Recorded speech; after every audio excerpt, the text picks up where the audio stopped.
morning everyone! Welcome to the Convenient Truth. Isang karangalan na introduce ko sa inyo yung guest natin for today. She's confident. Siya ang Miss Congeniality ng Canada HRO. Walang iba kundi si Con De La Rosa. Hello, hello, hello! Thank you, Edward. How are Kamusta? you? How are you? Okay, ikaw. Okay din naman. So, kamusta ang week natin so far? Alam mo, meron kami mga deadlines this past few weekends, pero naisingit ko pa din yung konting time for family, for going out, so still manageable. That's great to hear. Well, I have to say, you truly embody what it means to be an exceptional payroll specialist. Yung attention to detail mo, pati yung dedication mo sa pagiging accurate when it comes to payroll processing is just really inspiring. So, it's no wonder that you are one of the best in the business. Wow, thank you. Nakaka-proud. And alam mo yung success, hindi ko masasabing success ko eh. Kasi yung success is because of my manager, of course, yung teammates ko, yung management, buong HRO.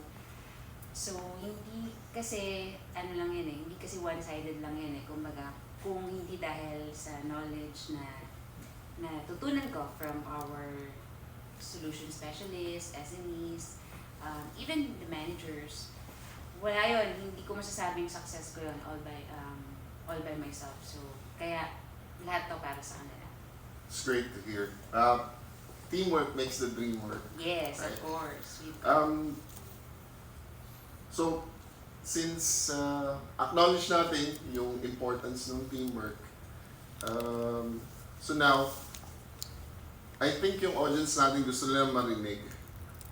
Can you share your past experiences or to like show us how your team overcame those challenges and para ma-accomplish yung goals nyo for the past fiscal year? Madami, sobra.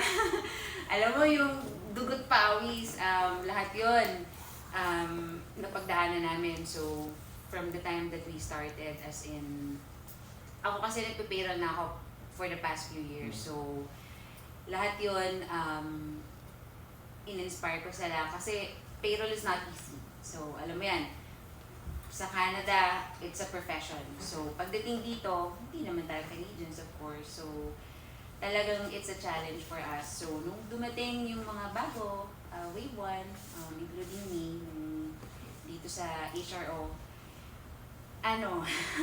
madami kaming tanong, marami kami napagdaanan, especially yung year-end. Pero alam mo kung ano maganda dun, Edward? Nagtutulungan kami. Kumbaga, ako may natutunan ako, i-share ko sa iba. Ikaw yung natutunan mo, i-share mo sa iba. Nung dumating na yung mga bagong wave namin, nag-transfer ng knowledge. And then, meron kaming tinatawag sa business unit namin na ano nga yun, boss? Yung every month, ano pong tawag dun? Paid forward. Paid forward, yan. So, kumbaga, kung tinulungan mo isang tao, you pay forward. So, you acknowledge the help. So, na-nominate ako doon several times, which I'm very thankful.